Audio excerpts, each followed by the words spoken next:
السلام علیکم ورحمۃ اللہ وبرکاتہ۔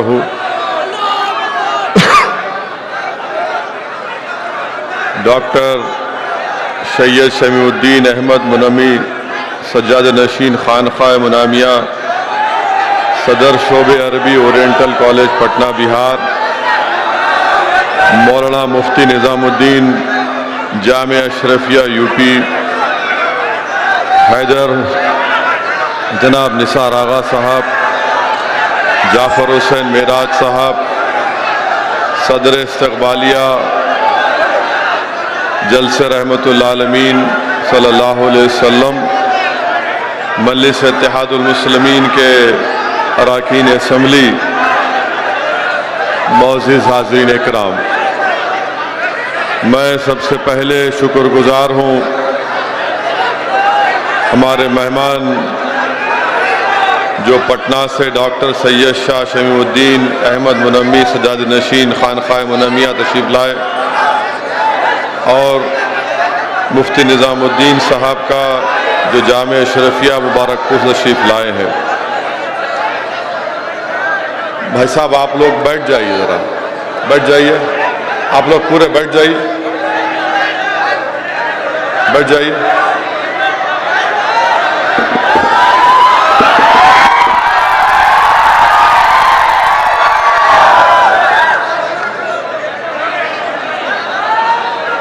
میرے عزیز ابھی رک جائیے، دیکھیے تقریر نہیں ہوگی، اگر آپ کو نعرے مارنے کا شوق ہے تو آپ نعرے ماریے، پھر میں بیٹھتا ہوں جا کے وہاں پہ، اور ایک کسی کو بولنے کی ضرورت نہیں ہے، خالی ٹھہر کے ہماری بات سنیے، بیٹھ کے سنیے۔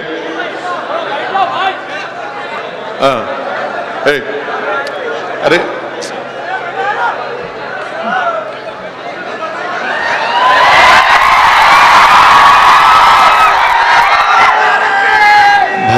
میرے عزیز دوستوں اور بزرگوں، ادب کو ملحوظ رکھیے، یہ رحمت للعالمین صلی اللہ علیہ وسلم کا جلسہ ہے، کوئی سیاسی جلسہ نہیں ہے۔ میرے عزیز دوستوں اور بزرگوں، سب سے پہلے میں آپ تمام کو عید میلاد النبی کی مبارکباد پیش کرتا ہوں، اور آپ جانتے یہ ہیں کہ علماء اسلام نے اس ماہ مبارک کی تصریح اس طرح سے فرمائی ہے کہ اس ماہ مبارک کا مرتبہ بڑا بلند ہے۔ علماء کرام نے یہاں تک فرمایا کہ اس ماہ مبارک کا مرتبہ ماہ رمضان سے بھی بڑھ کر ہے، اس لیے کہ رمضان کے مہینے میں اللہ نے اس قرآن کریم کو نازل کیا تو اس میں صاحب قرآن تشریف لائے۔ رمضان میں قرآن کو نازل کیا گیا تو اس میں قرآن والے تشریف لائے، اور اگر محمد صلی اللہ علیہ وسلم نہ ہوتے تو کائنات کا ذرہ بھی معرض وجود میں نہیں آتا۔ یہ صدقہ ہے نبی کریم صلی اللہ علیہ وسلم کا کہ اللہ نے ہم کو رمضان دیا، قرآن دیا، زکوٰۃ دینے کا سلیقہ سکھایا۔ بلکہ حدیث قدسی ہے کہ اللہ فرماتا ہے کہ میرے محبوب اگر آپ نہ ہوتے تو میں اپنی ربوبیت کو بھی ظاہر نہیں کرتا۔ میرے عزیز دوستوں اور بزرگوں، میرے غیور نوجوان ساتھیوں، میں آپ سے اس بات کا شروعات میں ذکر کرنا ضروری سمجھتا ہوں کہ کل سرزمین حیدرآباد پر اور ملک کے مختلف گوشوں میں، ریاست میں، شہروں میں جو جلسے یا میلاد النبی کا جلوس نکلے گا، میری آپ سے دبن گزارش یہ ہے کہ اس جلوس کو پرامن رکھیے، ڈسپلین سے۔ آپ شاید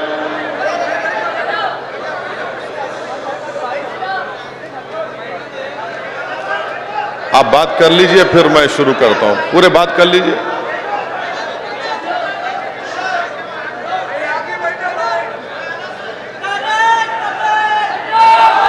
اور ایک نعرہ لگے گا، پھر جلسہ ختم ہو جائے گا، دعا پہ ختم ہو جائے گا۔ جو بیٹھو بول رہے ہیں انہوں خاموش ہو.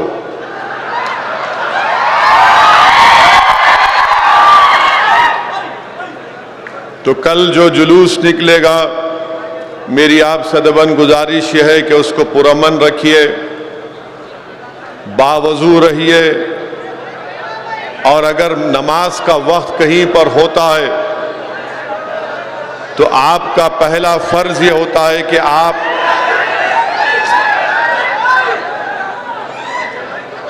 بیٹھ جاؤ بھائی, یہ اسکرین ہے, آپ اسکرین کو دیکھو, اتنا بڑا اسکرین لگا ہے آپ کے واسطے. جب نماز کا وقت ہوگا تو آپ کی پہلی ذمہ داری یہ ہے کہ آپ ظہر کی نماز ادا کریں, اور جو لوگ جلوس کے ذمہ دار ہیں ان کا بھی کام یہ ہے کہ وہ اپنے اونچے مقام سے اتر کر روڈ پر کھڑے ہو کر نوجوانوں کو سمجھائیں اور ڈسپلن کا مظاہرہ کریں. اور کل کوئی بھی ایک دوسرے پر رنگ نہیں پھینکے گا. رنگ پھینکنا یہ اسلامی تہذیب کا حصہ نہیں ہے. اگر کل کوئی جلوس میں ڈی جے لگا رہا ہے تو وہ گناہ کر رہا ہے. اگر کل کوئی ڈی جے لگا کر, میوزک لگا کر رسول اللہ صلی اللہ علیہ وسلم کے جلوس کا استقبال کر رہا ہے تو یاد رکھو تم گناہ کر رہے ہو. اللہ کے رسول صلی اللہ علیہ وسلم کا حکم صاف ہے, اسلام میں میوزک دور دور تک اس کا تعلق نہیں ہے. آپ ڈی جے لگائیں گے, ناچیں گے, یہ غلط ہے, بے ادبی ہے. تو آپ کل رسول اللہ صلی اللہ علیہ وسلم کے غلاموں کے غلام کا ہونے کا ثبوت دیجئے. کل آپ دیجئے, ارے بھائی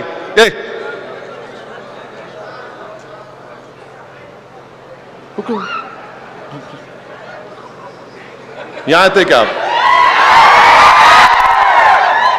تو جلوس کو ڈسپلن سے رکھیے. یہ ایک دوسرے کو ناچنا, یہ ناچنے کا جلوس نہیں ہے. درود شریف پڑھتے رہیے جلوس میں, باوضو رہیے. اور کل جلوس میں سگریٹ نہیں پینا, گٹکا نہیں کھانا, پان کھاتے ہوئے نہیں جانا. یہ آداب کو ملوث رکھیے. اور یاد رکھیے کہ ہم مسلمان صرف 12 ربیع الاول کے تک نہیں ہیں, ہم زندگی بھر مسلمان رہنے والے ہیں. ہماری اولاد, ہماری نسل بھی مسلمان رہے گی انشاءاللہ تعالی. اس کے لیے آپ کو ایک بہترین مثال بننا ہے, اگزامپل بننا ہے. اور پولیس کا تعاون کریے. باوجود اس کے کہ آج حیدرآباد کی پولیس نے پورے رات میں پیٹرول پمپ بند کرا دیے. اور کیوں پیٹرول پمپ بند کرا ہے مجھے نہیں معلوم. میں ہمارے پولیس کمشنر صاحب کو بتانا چاہ رہا ہوں کہ وہ بھی نظام کالج میں پڑھے, میں بھی نظام کالج میں پڑھا ہوں. تو پیٹرول پمپ بند کرانے سے ہم کو معلوم ہے کہ موٹر سائیکل چلانا تو اس کو چمبو بولتے, یعنی بند کر کے چلاتے اس کو. مگر یہ بات سمجھ میں نہیں آئی مجھے کہ خالی اس تیوہار میں پمپ بند ہے, دوسرے تیوہار میں پمپ کیوں کھلے ہیں؟ سب تیوہار میں رات میں پمپ بند کر دو آپ, میں شکایتی نہیں کروں گا. 11 ربیع الاول کی رات کو پیٹرول پمپ بند کرنا, آپ کیا پیغام دے رہے ہیں حیدرآباد کی عوام کو کہ اس فیسٹیول سے کیا آپ کو پریشانی ہے؟ یہ غلط فیصلہ لیا گیا ہے. بہرحال آپ کو ایک اچھا فیصلہ کر لینا ہے. جلوس کو پرامن رکھیے. جو جلوس کے ذمہ دار حضرات ہیں ان کی ذمہ داری ہے کہ وہ روٹ کو فالو کریں, اور یہ تمام غیر بیہودے قسم کی حرکات مت کریے اور اپنا مذاق مت بنائیے کہ دیکھو رسول اللہ صلی اللہ علیہ وسلم کے نام پر میلاد کا جلوس نکل رہا ہے اور ڈی جے بج رہا ہے. پچھلے سال ایسا ہوا ہے, میں اس جگہ کا نام نہیں لینا چاہ رہا ہوں. میں امید کرتا ہوں کہ وہ اس مقام پر دوبارہ ڈی جے نہیں بچے گا اور آپ ناچیں گے نہیں پاگلوں کی طرح, جانوروں کی طرح. آپ ایک مثال بنیں گے دنیا کے سامنے کہ دیکھو یہ رسول اللہ صلی اللہ علیہ وسلم کا امتی ہے. اس کو دیکھ کر لوگ بولیں گے دیکھو اس میں رسول اللہ صلی اللہ علیہ وسلم سے کتنی محبت ہے. تو اس بات کا خاص خیال رکھنا ہم تمام کو ضروری ہے. امن کو برقرار رکھیے. کسی اگر ہمارے ہندو بھائیوں کی مندر آتی ہے تو ان کا بھی لحاظ رکھیے. مندر ان کی ہے, کوئی گرجا اگر ہے, کچھ بھی ہو ان کا لحاظ رکھیے. یہ نہیں ہے او نہیں میں ناچوں گا, نہیں. کل طاقت کے مظاہرے نہیں ہوں گے, کل غلامی کے مظاہرے ہوں گے رسول اللہ صلی اللہ علیہ وسلم سے. اتحاد کے مظاہرے ہوں گے, محبت کے مظاہرے ہوں گے, عشق کے مظاہرے ہوں گے. اس بات کا آپ کو خاص خیال رکھنا ہے. اور میں امید کرتا ہوں کہ جو ذمہ دار حضرات ہیں وہ صرف گاڑی پہ بیٹھ کے یوں نہیں کرنا, نیچے رہنا زمین پہ. یہ بہت ہو گیا خالی یوں رہ کے, یوں نہیں ہو سکتا. آپ زمین پہ رہیے, نوجوانوں کو سمجھائیے, ٹھڈی کو ہاتھ لگائیے, ان کی پیشانی کو پپی لیجئے, ان کو آگے لے کے بڑھیے. یہ ان کا کام ہونا چاہیے. یہ خالی دکھانا نہیں. دیکھو میری آپ کی طرف سے میری طرف سے کوئی پبلک نہیں آ رہی. پبلک اگر آ رہی ہے جلوس میں تو رسول اللہ صلی اللہ علیہ وسلم سے غلامی اور محبت کا ثبوت دینے کے لیے آتی ہے. تو میرے عزیز دوستوں اور بزرگوں, میں آپ سے عرض کر رہا تھا کہ اللہ سبحانہ و تعالیٰ نے انسان کو بے شمار نعمتوں سے نوازا. اللہ نے انسان کو آنکھ دیے, دماغ دیا, کان دیے, آنکھیں دیں تاکہ وہ اس کے قدرت کے نظاروں کو دیکھ سکے. اللہ نے انسان کو کان دیے تاکہ وہ آواز کو سن سکے. اللہ نے انسان کو دماغ دیا تاکہ اس میں اچھے اور برے کی تمیز وہ پیدا کر سکے. اللہ نے انسان کو پیر دیے تاکہ وہ اس کی زمین پر چل کر اس کی قدرت کو دیکھ سکے. اور کہیں پر بھی اللہ نے جب یہ نعمتیں انسان کو دیا تو اللہ کیا کہہ رہا ہے قرآن کریم میں؟ علماء کرام نے اس کا ترجمہ اس قرآن کی آیات کا اس طرح سے کیا کہ اللہ فرما رہا ہے کہ اگر تم میری نعمتوں کا شمار کرنا چاہو تو نہیں کر سکو گے. اللہ سبحانہ و تعالیٰ یہ فرما رہا ہے. اور جب کائنات میں اللہ سبحانہ و تعالیٰ اپنے حبیب محمد مصطفیٰ صلی اللہ علیہ وسلم کو بھیجتا ہے تو اللہ قرآن کریم میں یہ اعلان فرما رہا ہے کہ اللہ نے مومنوں پر ایک بہت بڑا احسان کیا اور ان میں ایک عظمت والے رسول کو بھیجا. تو معلوم ہوا, علماء اکرام نے لکھا کہ اللہ سبحانہ و تعالی خود احسان جتلا رہا ہے, اس کو نعمت عظمیٰ کہتے ہیں. تو اب آپ سمجھیے کہ رسول اللہ صلی اللہ علیہ وسلم کی آمد پر اللہ قرآن کریم میں فرما رہا ہے کہ اللہ مومنوں پر ایک بہت بڑا احسان کیا اور ان میں ایک عظمت والے رسول کو بھیجا. ہم اس عظمت والے رسول کی امت ہیں, ہم اس عظمت والے رسول کی امت ہیں. اور اللہ کے رسول صلی اللہ علیہ وسلم نے حدیث شریف میں کیا فرمایا کہ اپنی اولاد کو 3 چیزیں سکھاؤ. ایک اپنے نبی سے محبت, اہل بیت سے محبت اور قرآن پڑھنا سکھاؤ. اور حدیث کے الفاظ یہ ہیں کہ جو قرآن کی حافظ ہیں وہ اس دن انبیاءوں اور برگزیدہ شخصیتوں کے ساتھ رہیں گے جس دن سوائے اللہ کے کسی کا سایہ نہیں ہوگا. تو اپنی اولاد کو 3 چیزیں سکھائیے, اللہ کے رسول صلی اللہ علیہ وسلم سے محبت, اہل بیت سے محبت اور قرآن. حدیث شریف میں اللہ کے رسول صلی اللہ علیہ وسلم نے ارشاد فرمایا کہ ہر نبی کو اللہ نے دعا دی اور ہر نبی نے اپنی دعا کے استعمال میں جلدی کی. رسول اللہ صلی اللہ علیہ وسلم نے فرمایا کہ میں نے اپنی دعا کو اٹھا کر رکھا ہے, قیامت کے دن میں اپنی دعا کو اپنی امت کی شفاعت کے لیے استعمال کروں گا اور اس کے لیے استعمال ہوگی وہ دعا جو اللہ کے ساتھ کسی کو شریک نہیں کھڑا کیا ہوگا. تو ہم تمام کو انشاءاللہ تعالی قیامت کے دن اللہ کے رسول صلی اللہ علیہ وسلم ہم تمام کی شفاعت کریں گے. وہیں پر حدیث شریف میں آیا کہ اللہ کے رسول حضرت انس رضی اللہ تعالیٰ عنہ سے روایت ہے کہ رسول اللہ صلی اللہ علیہ وسلم نے ارشاد فرمایا کیا ارشاد فرمایا کہ جو مجھ پر ایک مرتبہ درود بھیجتا ہے اللہ سبحانہ و تعالیٰ اس پر اپنی 10 رحمتوں کو نازل کرتا ہے، اس کے 10 گناہ کو معاف کرتا ہے، اس کے 10 درجات کو بلند کرتا ہے۔ تو آئیے آج دارالسلام کی اس تاریخی سرزمین سے، جلسے رحمت العالمین سے آپ اور ہم مل کر اللہ کے رسول صلی اللہ علیہ وسلم پر درود و سلام کا نذرانہ پیش کرتے ہیں کہ اللہم صلی علی سیدنا محمد عبدک رسولک نبی امی علیہ صحابہ وسلم۔ میرے عزیز دوستو اور بزرگوں، علماء کرام نے لکھا کہ اللہ نے قرآن کریم میں فرمایا کہ جس نے اللہ کی اطاعت کی اس نے رسول کی اطاعت کی۔ پھر اس کو آگے بڑھ کے اللہ نے کہا کہ جس نے رسول کی اطاعت کی اس نے اللہ کی اطاعت کی۔ پھر اللہ اس کو آگے بڑھ کر سورہ آل عمران کی آیات کا ترجمہ علماء کرام نے کیا کہ اللہ فرما رہا ہے کہ آپ فرما دیجئے میرے حبیب کہ اگر تم اللہ سے محبت کرتے ہو تو میری اتباع کرو تاکہ اللہ تم سے محبت کرے۔ تو اب آپ سمجھیے مقام محمد مصطفیٰ صلی اللہ علیہ وسلم کیا ہے۔ اور پھر حضرت انس رضی اللہ تعالیٰ عنہ سے روایت ہے کہ ایک مرتبہ ایک صحابی آ کر اللہ کے رسول صلی اللہ علیہ وسلم سے پوچھے یا رسول اللہ صلی اللہ علیہ وسلم قیامت کب آئے گی؟ نوجوانوں سنو، ایک صحابی نے آ کر رسول اللہ صلی اللہ علیہ وسلم سے پوچھا کہ یا رحمت اللہ عالمین صلی اللہ علیہ وسلم قیامت کب آئے گی؟ اللہ کے رسول صلی اللہ علیہ وسلم نے ان سے پوچھا کہ تم نے اس کے لیے کیا تیاری کی قیامت کے لیے؟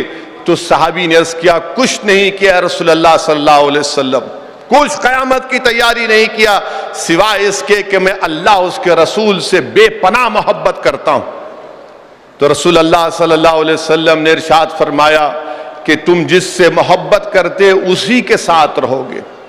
حضرت انس رضی اللہ تعالیٰ عنہ حدیث شریف بخاری کے حدیث سے کہتے ہیں کہ میں رسول اللہ صلی اللہ علیہ وسلم سے محبت کرتا ہوں، صدیق اکبر سے کرتا ہوں، فاروق اعظم سے کرتا ہوں، گو میرا عمل ان کے برابر نہیں مگر محبت کی بنا پر میں ان کے ساتھ رہوں گا۔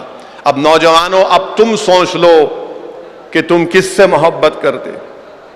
اگر تم فون سے محبت کرتے تو پھر فون کے ساتھ ہی رہو گے۔ اگر تم انسٹاگرام سے محبت کرو گے تو انسٹاگرام فائدہ نہیں پہنچائے گا۔ اگر تم فیس بک کے لائک سے محبت کرتے تو وہ تم کو کام میں آنے والا نہیں ہے۔ اگر تم کو یہ دنیا کے لیڈروں سے محبت ہے تو وہ بھی کام میں آنے والی نہیں ہے، بلکہ اگر تم کو اسد الدین اویسی سے محبت ہے تو وہ بھی کام میں آنے والی نہیں ہے۔ تم کو، آپ کو اور ہم کو، سب کو سب سے زیادہ اگر کسی سے محبت کرنا ہے، عشق کرنا ہے تو رسول اللہ صلی اللہ علیہ وسلم سے کرنا ہے، کیونکہ ہم ان سے محبت کریں گے رحمت اللہ عالمین صلی اللہ علیہ وسلم سے تو ان کے ساتھ رہیں گے۔ اگر ظالموں سے محبت کرو گے تو اللہ بولے گا جاؤ تم نے ظالم کے ساتھ محبت کی، اس کے ساتھ رہو۔ اگر کوئی فلم سٹار سے محبت کرے گا کہ اس کی ایکٹنگ بڑی اچھی تھی تو اللہ بولے جا تو اس کے ساتھ ایکٹنگ میں رہ جا۔ اگر تم دنیا والوں سے محبت کرو گے تو اللہ بولے گا تم ان کے حوالے، مگر جو رسول اللہ صلی اللہ علیہ وسلم سے محبت کرے گا تو وہ اللہ کے رسول صلی اللہ علیہ وسلم کے ساتھ رہے گا۔ تو ہم تمام کو یہ کوشش اور دعا کرنی چاہیے کہ ہم رسول اللہ صلی اللہ علیہ وسلم سے سچی محبت کریں تاکہ ہم کو ان کا ساتھ نصیب ہو، کہ جیسا کہ آقا دو عالم صلی اللہ علیہ وسلم نے فرمایا کہ تم جس سے محبت کرو گے تم اس کے ساتھ رہو گے۔ تو نوجوانوں، رسول اللہ صلی اللہ علیہ وسلم کے ساتھ کی ہم کو ضرورت ہے، ہم کو رسول اللہ صلی اللہ علیہ وسلم کے صدقوں کی ضرورت ہے، ہم کو رسول اللہ صلی اللہ علیہ وسلم کے اہل بیت کی صدقوں کی ضرورت ہے، ہم کو رسول اللہ صلی اللہ علیہ وسلم سے عشق کرنا بے حد ضروری ہے اپنے ایمان کی حفاظت کے لیے۔ میرے عزیز دوستوں اور بزرگوں، وہیں پر حدیث شریف میں آیا کہ اللہ کے رسول صلی اللہ علیہ وسلم نے فرمایا کہ میں نے حجر اسود کو اپنے ہاتھ سے لگایا کعبۃ اللہ میں، حجر اسود کو اپنے ہاتھ سے لگایا۔ اور آپ کو معلوم کہ کعبۃ اللہ دنیا کی سب سے متبرک زمین ہے، بلکہ پوری دنیا میں اگر زمین کی کوئی ماں ہے تو وہ کعبۃ اللہ کی زمین ہے۔ اور اللہ سبحانہ و تعالیٰ قرآن کریم کے سورہ النازعات میں فرماتا ہے کہ اللہ نے جب آسمان کو بنایا، جب اللہ نے آسمان کو بنایا تو اللہ نے زمین کو بچھایا۔ یہ علماء کرام لکھ رہے ہیں کہ اللہ نے جب آسمان کو بنایا تو اللہ نے زمین کو بچھایا۔ اور حضرت عبداللہ بن عمرو رضی اللہ تعالیٰ عنہ صحابی رسول ہیں، دلائل النبوہ کتاب ہے، اس میں لکھ رہے ہیں شیخ عبداللہ محدث دہلوی کہ حضرت عبداللہ بن عمرو رضی اللہ تعالیٰ عنہ فرماتے ہیں کہ زمین سے 2000 سال پہلے اللہ نے کعبۃ اللہ کو بنا دیا تھا زمین۔ اور سورہ آل بقرہ کی آیت نمبر 125 پڑھ لو آپ کہ اللہ فرما رہا ہے کہ اس کعبۃ اللہ کو، اس جگہ کو ہم نے امن کا مرکز اور گہوارہ بنایا۔ اب وہی دلائل النبوہ میں شیخ عبداللہ محدث دہلوی لکھ رہے ہیں کہ اللہ سبحانہ و تعالیٰ نے حضرت آدم علیہ السلام کو اور اماں حوا علیہ السلام کو حکم دیا، جبریل علیہ السلام سے کہا کہ جا کر حضرت آدم علیہ السلام اور اماں حضرت حوا علیہ السلام سے کہو کہ میرے لیے گھر تعمیر کریں۔ حکم دیا گیا کہ اور حضرت جبریل علیہ السلام نے حد بندی کر دی، اور حضرت آدم علیہ السلام کعبۃ اللہ شریف کی تعمیر کی زمین کو کھودتے، اور ہماری اماں حضرت حوا اس مٹھی کو اٹھا کر ڈالتی بازو۔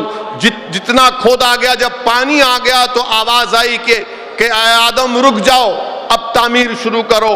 تو وہاں پر تعمیر ہوا، اور پھر اللہ نے وحی بھیجائی کہ باپ اس کا طواف کرو، آپ پہلے انسان ہے، یہ گھر ہے۔ صدیاں بیت گئیں، نوح علیہ السلام آئے، حج کیے، صدیاں بیت گئیں، حضرت ابراہیم علیہ السلام آئے، اور انہوں نے وہاں پر کعبۃ اللہ کی بنیادوں کو اٹھایا، کعبۃ اللہ شریف کی بنیادوں کو اٹھایا۔ پھر بنو جریہ ایک قبیلہ تھا، اس نے کعبۃ اللہ کی تعمیر کی۔ اب جب اہل قریش کے زمانے میں کعبۃ اللہ شریف کہ اس کی دیواریں کمزور ہو گئی، تو علماء لکھتے ہیں تو اہل قریش اس بات کا فیصلہ کیے کہ کعبۃ اللہ کو دوبارہ تعمیر کریں گے۔ اور اس زمانے میں رسول اللہ صلی اللہ علیہ وسلم کی عمر مبارک 35 سال تھی، تو مشاورت ہوئی، سب سرداران قریش بیٹھے کہ کیا کرنا چاہیے، کسی نے یہ کہا، کسی نے وہ کہا۔ بہرحال ایک قریش کے سردار نے کہا کہ ہماری نیت صاف ہے، ہم تعمیر کرنا چاہتے ہیں، کوئی تخریب کرنا نہیں چاہتے۔ اور اللہ سبحانہ و تعالیٰ نے کعبۃ اللہ کی اثر نو تعمیر کے لیے علماء کرام نے لکھا کہ ایک رومی تاجر کی کشتی کو سمندر جدہ کے ساحل پر اٹھا کر پھینک دیا، وہ کشتی ٹوٹ گئی تھی، اس کے تختوں کو استعمال کیا گیا کعبۃ اللہ کے چھت پر ڈالنے کے لیے۔ تو جب سب طے ہو گیا کہ کعبۃ اللہ کی اثر نو تعمیر ہوگی، تو سب ڈر رہے تھے کہ کہیں اللہ کی طرف سے عذاب تو نازل نہ ہو جائے۔ تو رسول اللہ صلی اللہ علیہ وسلم کے والد کے ماموں ابو وہب، جو بڑے نیک آدمی تھے، شریف آدمی تھے، انہوں نے کہا، پہلے انہوں نے کعبۃ اللہ شریف کا ایک پتھر نکالا، تو فوراً پتھر جیسا نکلا، دوبارہ جا کر اس کو لگ گیا۔ پورے اہل قریش کے اوثان خطا ہو گئے، چہروں کا رنگ بدل گیا۔ تو ابو وہب نے، جو بڑے شریف تھے، فرش شناس تھے، دور اندیش تھے، انہوں نے پورے اہل قریش سے مخاطب ہو کر کہا کہ تم لوگ وعدہ کرو کہ تم اب کعبے کی تعمیر میں حلال کی دولت استعمال کرو گے، سود اور غضب اور ظلم سے حاصل کی دولت کو استعمال نہیں کریں گے۔ تو سب نے وعدہ کیا۔ پھر کعبۃ اللہ کی تعمیر شروع ہوئی، اور جب اس کی بنیادوں میں جا کر دیکھا تو علماء اکرام نے لکھا کہ اونٹ کے اوسان کی طرح اس کی بنیادیں تھیں۔ ایک نوجوان ان بنیادوں کو ہاتھ لگایا، آندھی آئی، بجلی گری، سب کی آنکھیں بند ہو گئیں، زلزلہ آیا تو سب خاموش ہو گئے کہ اب بنیادوں کو ہاتھ نہیں لگائیں گے۔ کعبۃ اللہ کی تعمیر ہوئی۔ اللہ کے رسول صلی اللہ علیہ وسلم خود نفس بن نفیس اپنے ہاتھوں سے پتھر اٹھا کر لا کر رکھتے تھے. خیر بہرحال کعبۃ اللہ کی دیواریں اٹھ گئیں. اب جب مسئلہ پیدا ہوا کہ کعبۃ اللہ میں حجر اسود کو رکھنے کا، تو تمام اہل قریش میں جو عصبیت اچانک بھڑک اٹھی، اور تمام اہل قریش کے قبیلے کے لوگ اپنی نیاموں سے تلوار کو نکال کر ایک دوسرے کے خون کے پیاسے ہو کر کہے کہ یہ اعزاز ہم کو ملنا چاہیے ورنہ ہم گردن کاٹ دیں گے، لڑیں گے. تو اس کے بعد کسی نے کہا کہ دیکھو سمجھو اس بات کو، ایک فیصلہ کیا گیا کہ کل جب مکے میں جو پہلا شخص داخل ہوگا ہم اس کو اپنا حاکم بناتے ہیں، وہ جو فیصلہ کرے گا ہم اس کو قبول کریں گے. تو علماء کرام نے لکھا کہ باب بنی شیبہ اس دروازے کا نام تھا. کون آتے ہیں؟ محمد مصطفیٰ صلی اللہ علیہ وسلم. اللہ کے رسول صلی اللہ علیہ وسلم آتے ہیں، لوگ خوش ہو جاتے ہیں. اس اہل قریش میں ایک ضعیف آدمی تھا جو پکار کر کہتا ہے کہ یہ امین ہے، یہ حق پر ہے، یہ محمد ہے صلی اللہ علیہ وسلم. رسول اللہ صلی اللہ علیہ وسلم کو تمام ماجرا بتایا جاتا ہے. اللہ کے رسول صلی اللہ علیہ وسلم کیا فرماتے ہیں کہ ایک چادر لاؤ. چادر لائی جاتی ہے، تمام اہل قریش کے سرداروں سے کہتے ہیں اے بھائی صاحب آپ بیٹھ جائیے. تمام اہل قریش سے کہتے ہیں کہ اپنے مبارک ہاتھوں سے اٹھا کر حجر اسود کو اس چادر پر رکھ کر تمام قریش کے سرداروں سے کہتے ہیں کہ اس کو اٹھا کر ایک ایک کونی پکڑو اور لے کر جاؤ. اور جب اس مقام پر لے کر جاتے ہیں اللہ کے رسول صلی اللہ علیہ وسلم اپنے گورے گورے ہاتھوں سے اس کالے کالے پتھر کو کعبۃ اللہ میں لگاتے. تو میرے عزیز دوستوں اور بزرگوں، جو ایک دوسرے کے خون کے پیاسے بن گئے تھے وہ وہیں پر ختم ہو گیا. یہ ایسا حسن تدبر تھا، اس میں ایسی حکمت کی نصیحت تھی کہ اہل قریش پریشان تھے کہ جو کام اللہ کے رسول صلی اللہ علیہ وسلم نے فیصلہ لیا. میرے عزیز دوستوں اور بزرگوں، میں آپ کو یہ بتلانے کا مقصد یہ ہے کہ ہم رسول اللہ صلی اللہ علیہ وسلم کی امت ہیں. اللہ کے رسول صلی اللہ علیہ وسلم نے کعبۃ اللہ کی تعمیر میں حصہ لیا. اللہ کے رسول صلی اللہ علیہ وسلم نے جو ہم ان کے امتی ہیں اپنے مبارک گورے گورے ہاتھوں سے حجر اسود کو لگایا. اور انہی کا امتی کا نوجوان کے سامنے اگر اسلام کا ذکر ہوتا ہے تو بدکتا ہے، بغلیں جھانکتا ہے. جب اس کو بلاتے ہیں کہ بیٹا بیٹھ کر سن، دین کی بات ہے، تو بولے گا میں بیٹھ کے سنوں گا تو مجھے کوئی فنڈامنٹلسٹ کہہ دے گا، بنیاد پرست کہہ دے گا. مسلمانوں سمجھو، تم مسلمانوں جن کا ماضی تاریخ ہوتا ہے وہ پریشان ہوتے ہیں، جن کا کوئی ماضی نہیں ہوتا وہ پریشان ہوتے ہیں. تمہارا اور میرا ماضی تو تابناک ہے. تم اسلام سے دور بھاگ رہے ہو نوجوانوں، تم اسلام کے قریب آؤ. رسول اللہ صلی اللہ علیہ وسلم کے سچے دشمن بھی رسول اللہ صلی اللہ علیہ وسلم کی تعریف کرتے ہیں، محمد مصطفیٰ صلی اللہ علیہ وسلم کی تعریف کرتے ہیں. میرے عزیز دوستوں اور بزرگوں، میری ایک نوجوان سے بات چیت ہوئی اسی مسئلے کے اوپر، تو وہ مجھ سے کہنے لگا نہیں اسد صاحب، اب آپ پرانی دقیانوسی باتوں کو مت کرو، میں یہ پڑھتا ہوں، میں وہ کتاب پڑھتا ہوں. قابل، مجھ سے زیادہ قابل تھا وہ لڑکا. میں نے کہا بالکل پڑھو، چرچل کو پڑھو، ہٹلر کو پڑھو، ماؤ کو پڑھو، لینن کو پڑھو، مارکس کو پڑھو، بلکہ تم وولٹیر کو پڑھو. تو اس نے بولا وولٹیر کو پڑھو. میں نے ہاں وولٹیر کو پڑھو، اور وولٹیر کی essays on the custom and spirit of the nation کو پڑھو. بولا کہ لکھ لوں. میں نے کہا لکھ لے.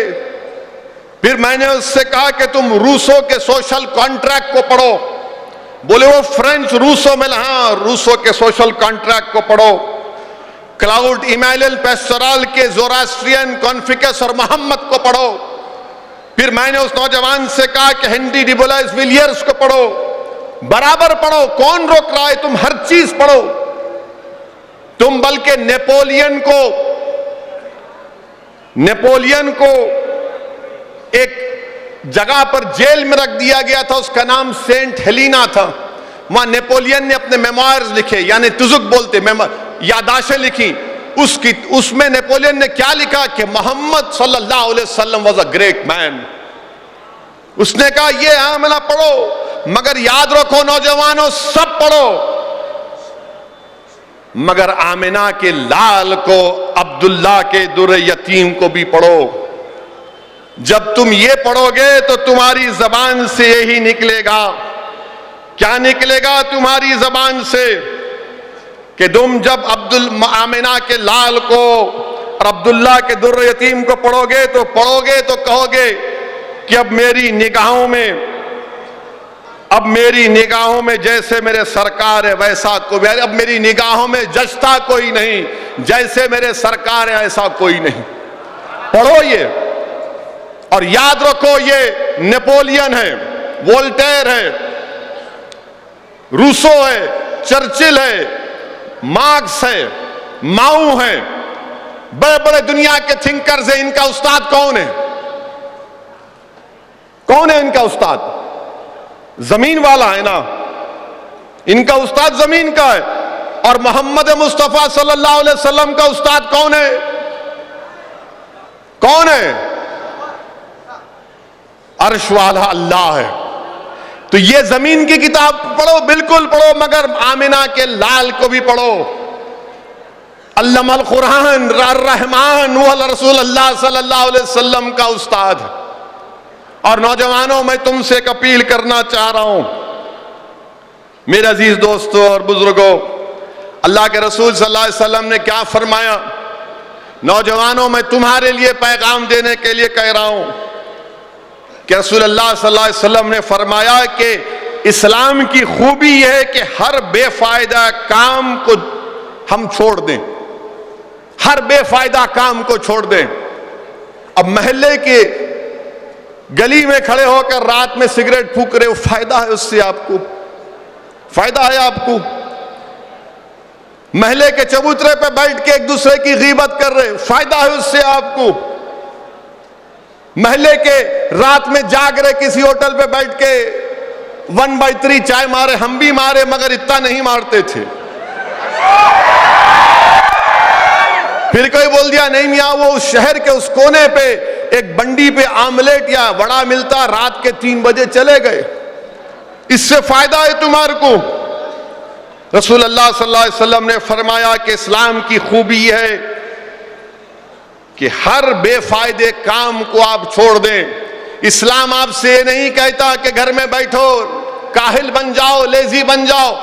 اللہ کے رسول صلی اللہ علیہ وسلم ہم سے اور آپ سے فرما رہے، تم سے فرما رہے، سب سے فرمائے کہ جہد مسلسل کرو، جد و جہد کرتے رہو، جد و جہد کرو. جس کام میں فائدہ ہو کام مت کرو. اور نوجوانوں، اللہ کے رسول صلی اللہ علیہ وسلم نے کیا فرمایا؟ جس کے 2 دن یکساں ہیں، اگر آج تم ایک جگہ پہ کھڑے ہو اور کل بھی اسی جگہ پر کھڑے ہو تو رسول اللہ صلی اللہ علیہ وسلم کہہ رہے کہ تم خسارے میں ہو، تم نقصان میں ہو. اگر آج تم یہاں کھڑے ہو اس سیڑھی پر تو کل تم اونچی جگہ پہ کھڑے رہنا چاہیے. سمجھے؟ یہ نہیں کیسا ہوگا، نہیں ہو سکتا. نہیں، رسول اللہ صلی اللہ علیہ وسلم فرما رہے کہ اگر تمہارے 2 دن یکساں رہے تو تم خسارے میں ہو. تمہارے 2 دن ایک نہیں ہو سکتے اور نہیں ہوں گے انشاءاللہ، بشرطے کہ تم محمد مصطفیٰ صلی اللہ علیہ وسلم سے غلامی کا ثبوت دو. تم جد و جہد کرو. نہیں بھائی، صبح اٹھو پہلے، اب کل جلوس میں جائیں گے. کتنے لوگ فجر کی نماز پڑھ کے آتے، آپ خود سوچ لو، میں کسی کو بولنے کی ضرورت نہیں ہے. یا جلسے سے یا رات بھر پھریں گے، اس کے بعد فجر گول ہڑبڑا کے ساتھ، اور 7 بج گئے، جلوس کو جانا ہے. فجر کی نماز کا کیا کرو گے؟ تو جب تک ہم اسلام کے فرض چیزوں کو پورا نہیں کریں گے، ہم کو کامیابی اور کامرانی نہیں ملنے والی ہے. بلکہ میں نوجوانوں آپ سے اپیل کر رہا ہوں کہ آپ میری اس بات کو یاد رکھو. کیا ہے میری اس بات کو آپ یاد رکھو کیا ہے اس میری بات کو یاد رکھو کہ آپ نے نشے کو استعمال کیا. مسلمان نشے کو استعمال کرتا ہے, شراب کو پیتا ہے, ڈرگز استعمال کرتا ہے. میں تم سے ہاتھ جوڑ کے بھیک مانگ کے اپیل کر رہا ہوں, تم رسول اللہ صلی اللہ علیہ وسلم کے عشق کے نشے کے عادی ہو جاؤ ایک مرتبہ. تم محمد صلی اللہ علیہ وسلم کے عشق کے نشے کے عادی ہو جاؤ. تم نے جو گانجا, تم نے جو شراب پی کر جو تم زمین پر بوجھ بن چکے ہو, تم ایک بار رسول اللہ صلی اللہ علیہ وسلم کے عشق کے نشے کے عادی ہو جاؤ گے تو جو شراب اور ڈرگز نے تم کو دنیا پر بوجھ بنا دیا, محمد مصطفیٰ صلی اللہ علیہ وسلم کے عشق کا نشہ تم کو دنیا کا امام بنا دے گا, تم کو دنیا کا امام بنا دے گا. تم اچھا کون سا ڈرگز استعمال ہو رہا آج کل؟ AMP انجیکشن, پھر گٹکے میں گانجا ملا کے کھاتے ہیں, پھر پل ایکٹیسی ٹیبلٹ ہے ایک. مجھ سے بتایا گیا کہ جو پل ایکٹیسی ٹیبلٹ کھاتا 48 گھنٹے تک انہیں آنکھیں کھلے رہتے اس کے. مجھے بولنے والے کہا کہ نہیں ایک بار لے لیے نا اسد بھائی تو 48 گھنٹے انہیں آنکھیں کھلے رہتے. میں کہا کیا کرتا آنکھیں کھلے رکھ کے؟ نہیں کچھ بھی ہو جاؤ اس کو فرق نہیں پڑتا, میں نماز پڑھ سکتا نہیں. کیا ہے مطلب اس کو معلوم قرآن, اس کو معلوم اس کے ماں باپ اس کے گھر میں ہیں, اس کو معلوم کہ اس کی بہن بیمار ہے یا باپ بیمار ہے. کچھ نہیں, خالی ایک پل ایکٹیسی ٹیبلٹ 48 آورز انہوں جو ہے اس میں رہتے. اس ڈرگز کو چھوڑو, رسول اللہ صلی اللہ علیہ وسلم کے عشق کا نشہ اپنے آپ میں ڈالو. یاد رکھو دنیا کے امام تم کو اللہ بنا دے گا. اب بعض نوجوان جو ہے اپنے آپ کو ہینڈسم خوبصورت دکھانے کے لیے, مجھے بتایا گیا کہ آج کل ایک بلو بیٹی نوٹ ایک کریم ہے, سٹیلمن فریبل کریم ہے, آرچ پرل کریم ہے, تینوں کو ملاتے, ملا کے رات میں لگا کے سو جانا. میرے کو بتایا گیا, نہیں معلوم, لگا کے سو جانا اور دھوپ میں نہیں نکلنا, دھوپ کم رہی تو نکلنا. اور یہ بھی بتایا گیا کہ 15 دن کے بعد اس کا رنگ اچھا ہوتا, انہیں خوبصورت دکھتا. کیا ہے یار, کیا ہے وہ, کیوں؟ یہ جو آپ کو جو بنایا گیا ہے نا, وہ کون بنایا معلوم آپ کو؟ جو آپ کا اور تمہارا چہرہ ہے وہ کون بنایا؟ تم دنیا کی باتوں میں آ کے کہہ رہے کہ نہیں میں خوبصورت نہیں. ارے تم کو اللہ نے بنایا تو اللہ خوبصورت ہی بناتا رہے کو. زمین و آسمان کا خالق اپنی مخلوق کو خوبصورت ہی بنا سکتا ہے, مگر تم نہیں. میرے کو لگانا ہے کریم, کریم والے کا فائدہ ہو رہا, آپ کا نقصان ہو رہا. مانے اس میں 3 کریم, بلو بیٹی نوٹ, سٹیلمین فریبل کریم, آرچ پرل کریم, 2 ٹیوب ڈالنا سنا بتایا گیا. اور 20 دن کے بعد بولے کہ تھوڑا رنگ. کہاں کا رنگ؟ تم کو رنگ بدلنے کا ہے نا. اگر آپ کو رنگ بدلنا ہے تو رسول اللہ صلی اللہ علیہ وسلم کی سنت کو اپنا لو. تم رسول اللہ صلی اللہ علیہ وسلم کی سنت کو اپنا لو تو حسن تمہارے سامنے آ کر ادب سے کھڑا ہو جائے گا.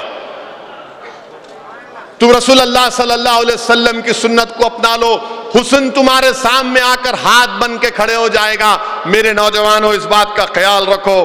میں آپ سے یہ بھی اپیل کر رہا ہوں کہ میری اس بات کا یاد رکھیے کہ اللہ کے رسول صلی اللہ علیہ وسلم نے جب کوہ صفا پر کھڑے ہو کر مکہ کی سرزمین پر لوگوں کو دعوت دی کہ آؤ اسلام کو قبول کرو, تو کیا رسول اللہ صلی اللہ علیہ وسلم نے چاند کے 2 ٹکڑے کر کے دکھائے؟ کہ رسول اللہ صلی اللہ علیہ وسلم نے سورج کو واپس بلا کر دکھایا؟ نہیں. اللہ کے رسول صلی اللہ علیہ وسلم نے کیا کہا پہلے؟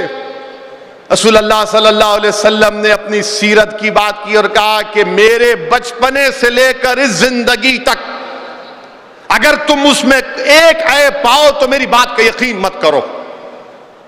یہ محمد صلی اللہ علیہ وسلم نے کہا ہم خوش قسمت ہیں کہ اللہ سبحانہ و تعالیٰ نے اپنے حبیب محمد مصطفیٰ صلی اللہ علیہ وسلم کا ہم کو امتی بنایا۔ تو نوجوانوں یاد رکھو، تم اگر وقت خراب کر رہے ہو تو وقت تمہارا نہیں ہے، قوم کا ہے، مسلمانوں کا ہے۔ مسلم نوجوانوں اگر تم اپنا وقت خراب کر رہے ہو تو تمہارا نہیں، تم قوم کا وقت خراب کر رہی ہو، تم اپنی قوم کا وقت خراب کر رہے ہو۔ اپنے وقت کو استعمال صحیح کرو، اور رسول اللہ صلی اللہ علیہ وسلم کی سیرت کو پڑھو کہ جب رسول اللہ صلی اللہ علیہ وسلم، ترمذی شریف کی حدیث ہے، جب رسول اللہ صلی اللہ علیہ وسلم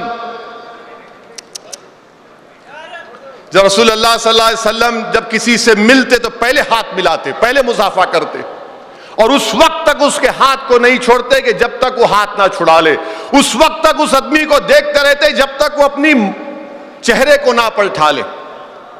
اور اس لیے واقعات میں آیا کہ مدینے میں ایک مرتبہ ایک دیوانی ہماری ماں نے اللہ کے رسول صلی اللہ علیہ وسلم کا ہاتھ پکڑ لیا، اور ہاتھ پکڑ کر پورا مدینہ رسول اللہ صلی اللہ علیہ وسلم کو پھرا رہی ہے، اور زمانہ اس پر رش کر رہا ہے کہ دیوانی نہیں ہے، یہ عقل مند ہے، اس نے محمد مصطفیٰ صلی اللہ علیہ وسلم کا ہاتھ پکڑ لیا۔